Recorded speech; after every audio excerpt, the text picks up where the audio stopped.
Hello students, good morning to all of. Today we are going to start new chapter number 3, human reproductions. In this session, we will learn about gametogenesis and spermatogenesis. Means of gametogenesis, the process of formation of gamete in human's body known as gametogenesis, and spermatogenesis, the process of formation of sperm in testes known as spermatogenesis. Okay, let's see formation of sperm in male testes. Okay, firstly हम बात करेंगे यहाँ पर spermatogenesis की।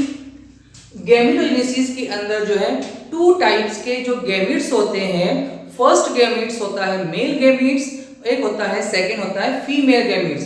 और male gametes कहाँ बनता है? टेस्टिस में बनता है। और फीमेल गैमेट्स कहाँ बनता है? फीमेल में बनता है। तो दोनों गैमेट्स जो है क्या होते हैं? हैप्लॉइड्स होते हैं। और जब फर्टिलाइजेशन होता है तो डिप्लॉइड का फॉर्मेशन करते हैं। अंडरस्टूड? तो फर्स्ट ऑफ ऑल हम बात करेंगे यहाँ पर कि गैमीट के बनने की प्रक्रिया, प्रोसेस ऑफ गैमीट, है ना। तो गैमीट के बनने की प्रक्रिया गैमेटोजेनेसिस। नेक्स्ट है मेन पॉइंट हमारा है स्पर्मेटोजेनेसिस। मींस यहाँ पर यह है कि formation of sperm in testis, है ना। जो टेस्टिस होता है मेल का जो है एक रिप्रोडक्टिव पार्ट होता है, तो उसमें स्पर्म बनने की जो प्रोसेस होती है स्पर्मेटोजेनेसिस कहलाती है। फर्स्ट ऑफ ऑल फर्स्टली जो मेल होते हैं उनके अंदर प्रेजेंट होती है टेस्टिस। टेस्टिस, अब टेस्टिस क्या है? टेस्टिस होता है रिप्रोडक्टिव पार्ट। क्या होता है? प्रजनन भाग होता है। ठीक है, किसका? मेल का। टेस्टिस क्या होता है? रिप्रोडक्टिव पार्ट होता है। मींस यहां से जो है इस जगह क्या बनते हैं? स्पर्म बनते हैं। स्पर्म बनते हैं, ठीक है। और स्पर्म कहां बनता है? जर्म सेल में। Germ cell. टू टाइप्स के जो है सेल्स प्रेजेंट होते हैं इन ओवर बॉडी, हमारी बॉडी के अंदर। फर्स्ट ऑफ ऑल होते हैं सोमेटिक सेल, जिससे पूरी बॉडी का फॉर्मेशन होता है। सेकेंड होता है जर्म सेल। जर्म सेल जो है ओनली जो है क्या काम करते हैं? रिप्रोडक्टिव ऑर्गन्स बनाने का काम करते हैं। तो जर्म सेल में स्पर्म, स्पर्म कहाँ होता है? टेस्टिस में होता है। टेस्टिस कहाँ होता है? मेल के अंदर होता है। और क्या होता है? रिप्रोडक्टिव पार्ट होता है किसी भी मेल का। अंडरस्टूड? नेक्स्ट पॉइंट हम बात करते हैं। फर्स्ट ऑफ ऑल स्पर्मेटोजेनेसिस पढ़ रहे हैं। मींस यहां पर है कि स्पर्म बनने की पूरी प्रोसेस को क्या बोलते हैं? Spermatogenesis. First of all firstly जो है हमारा जो होता है स्पर्मेटोगोनियम, ठीक है। ये क्या होती है? मदर सेल होती है। मदर सेल, ठीक है। क्या होती है? मात्र कोशिका होती है।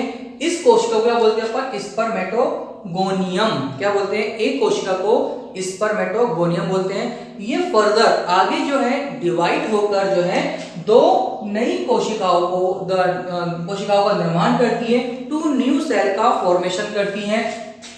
तो कैसी होती है? सेल होती है डिप्लॉइड होती है। मींस यहाँ पर है नंबर ऑफ क्रोमोसोम जो है कंप्लीट क्या होते हैं? पूरे होते हैं। इसके अंदर 46 हम लिख सकते हैं यहाँ पर कि नंबर ऑफ क्रोमोसोम 46 होते हैं। और इसके हाफ जो क्रोमोसोम होंगे 23 रहेंगे, ठीक है। तो यहाँ पर फॉर एग्जांपल ले रहे हैं अपन कि जो 2n है 46 क्रोमोसोम को मानकर चल रहे हैं हम, ठीक है। तो यहाँ पर जो है डिप्लॉइड स्पर्मेटोगोनिया। अब यहाँ पर स्पर्मेटोगोनिया मतलब क्या होता है? बहुत सारी कोशिकाओं का यहाँ पर फॉर्मेशन हो चुका है। और सभी कोशिकाएं कैसी होती हैं? डिप्लॉइड होती है। मतलब यहाँ पर यह है प्रत्येक कोशिका के पास में जो है 46 क्रोमोसोम प्रेजेंट होते हैं, ठीक है। तो उसको क्या बोलेंगे अपन? Diploid spermatogonia. सभी क्या करती है? मल्टीप्लिकेशन करती है। अब इनमें जो है मल्टीप्लिकेशन किससे होता है? किसके द्वारा होता है? वो होता है माइटोसिस डिवीजन। क्या होता है? माइटोसिस। माइटोसिस डिवीजन के द्वारा क्या होता है, ये मल्टीप्लिकेशन होता है, मतलब गुणन होते रहता है। मतलब एक सेल से 2, 2 से 4, 4 से 8, 8 से 16, 32, 64 ऐसी कोशिकाएं बढ़ती रहती है। तो अनगिनत कोशिकाएं सेल्स का फॉर्मेशन होता है। तो इस फेज को क्या कहा गया है, कितने फेज को कहा गया है, मल्टीप्लिकेशन फेज। क्या कहा गया है यहाँ पर, मल्टीप्लिकेशन फेज, जिसके अंदर जो है डिप्लॉइड स्पर्मेटोगोनियों का फॉर्मेशन हो रहा है। अंडरस्टूड। फिर इसके बाद में क्या होगा, यहाँ पर आएगी ग्रोथ फेज आएगा। मींस यहाँ पर ये जितने भी स्पर्मेटोगोनिया सेल्स होती हैं वो क्या करती है, आपस में ग्रोथ करती है। मतलब जो है सेल का डिवीजन हो चुका है। अब सेल के डिवीजन होने के बाद में बहुत सारी जो सेल्स होती हैं वो क्या करती है, अपनी अपनी ग्रोथ करती हैं, और प्रत्येक ग्रोथ करने के बाद में क्या होता है, उनमें फिर से डिवीजन होता है। मींस यहाँ पर यह है कि यहाँ पर जो है अनगिनत कोशिकाओं का यहाँ पर फॉर्मेशन हो जा रहा है। उसके बाद में प्रत्येक सेल्स क्या कर रही है, एक ग्रोथ कर रही है, उसको न्यूट्रिशन प्रोवाइड किया जा रहा है वहां पर उसके अंदर, ठीक है। तो वहां ग्रोथ करने के बाद में क्या होगा, अब वो क्या होगी, मैच्योर जैसे हो रही है। उसके बाद में यहाँ पर क्या होगा, डिवीजन होगा। अब यहाँ डिवीजन कौन सा होगा, यहाँ पर डिवीजन होगा first meiosis division, meiosis division. यहाँ क्या हो रहा है, फर्स्ट मियोसिस डिवीजन हो रहा है। मींस यहाँ पर है कि जो है ईच सेल्स जो है क्या हो गई, ग्रोथ करने के बाद में क्या कर गई, फर्दर डिवाइडेशन के लिए क्या हो गई, तैयार हो चुकी है, ठीक है। तो प्रत्येक कोशिका जो है फिर से क्या होगी, ये डिवाइड होगी। लेकिन अब यहाँ पर कौन सा डिवीजन स्टार्ट होगा, यहाँ पर डिवीजन स्टार्ट होगा मियोसिस, है ना। जो मल्टीप्लिकेशन में जो हुआ था वो कौन सा था, माइटोसिस डिवीजन था। इसमें यहाँ पर जो था कि इसमें 46 क्रोमोसोम के जो संख्या थी उतनी ही कोशिकाओं में आ रही थी। मींस यहाँ पर यह है कि 46 इसके पास में तो सबके पास में 46 क्रोमोसोम ही आएंगे। लेकिन मियोसिस में क्या होता है, जब भी मियोसिस के अंदर डिवीजन होता है तो उसमें जो है नंबर ऑफ क्रोमोसोम कैसे हो जाते हैं, हाफ हो जाते हैं। मतलब यहाँ से जो है प्रत्येक सेल्स के पास में जो है एन जो है यहाँ पर 2n है। मतलब यहाँ पर फॉर एग्जांपल 46 क्रोमोसोम है इस सेल के अंदर, तो यहाँ पर जब डिवाइड होंगी दो सेल्स के अंदर तो इसके अंदर 23 इसमें 23 जो है क्या होंगे, क्रोमोसोम प्रेजेंट होंगे, ठीक है। तो इसमें जो डिवीजन होता है वो टू टाइप्स का होता है, मियोसिस फर्स्ट और meiosis second. Meiosis division second, understood. तो दो डिवीजन से गुजरना पड़ता है इसको, इस सेल्स को जो है 2 डिवीजन से गुजरना पड़ता है, मियोसिस फर्स्ट, मियोसिस सेकेंड। अब मियोसिस समझ में आ गया आप लोगों को कि अर्धसूत्री विभाजन, मतलब जिसमें जो है गुणसूत्रों की संख्या आधी रह जाए, ठीक है। तो यहाँ पर फॉर एग्जांपल 46 रहेंगे तो यहाँ पर 23 आ जाएगा, ठीक है। तो इसको क्या बोलेंगे अपन, यहाँ पर ग्रोथ फेज के बाद में क्या होगा, यहाँ पर होगा आपका मैच्योरेशन फेज। हाँ, मैच्योरेशन फेज में क्या होगा, यहाँ पर प्रत्येक कोशिकाओं का क्या होगा, डेवलपमेंट होगा, उनको न्यूट्रिशन प्रोवाइड किया जाएगा। जब इनको न्यूट्रिशन प्रोवाइड किया जाएगा उसके बाद में क्या बनेंगे, ये बनेंगे स्पर्म। क्या बनेंगे, स्पर्म।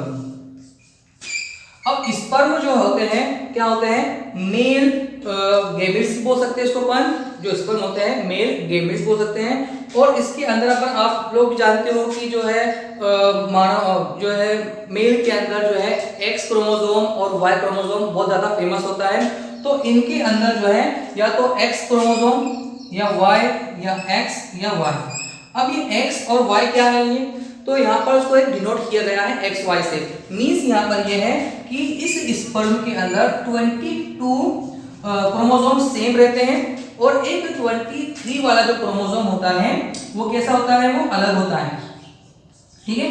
तो इसके बेस पे डिवाइड किया गया है। तो ये मान लो कि अपन यहाँ पर जो है 22 जो है सेम है और 23 वाला जो है वो कैसा 1 कैसा है, ये अलग है, तो उसको बोलेंगे अपन वाई क्रोमोसोम, ठीक है। और 23 जो है सेम है तो उसको क्या बोलेंगे, एक्स। मतलब इसमें कुछ भी डिफरेंस नहीं है, प्रत्येक जो सेल्स होते हैं 23 जैसे है वैसे ही है, तो उसको एक्स नाम दिया गया है।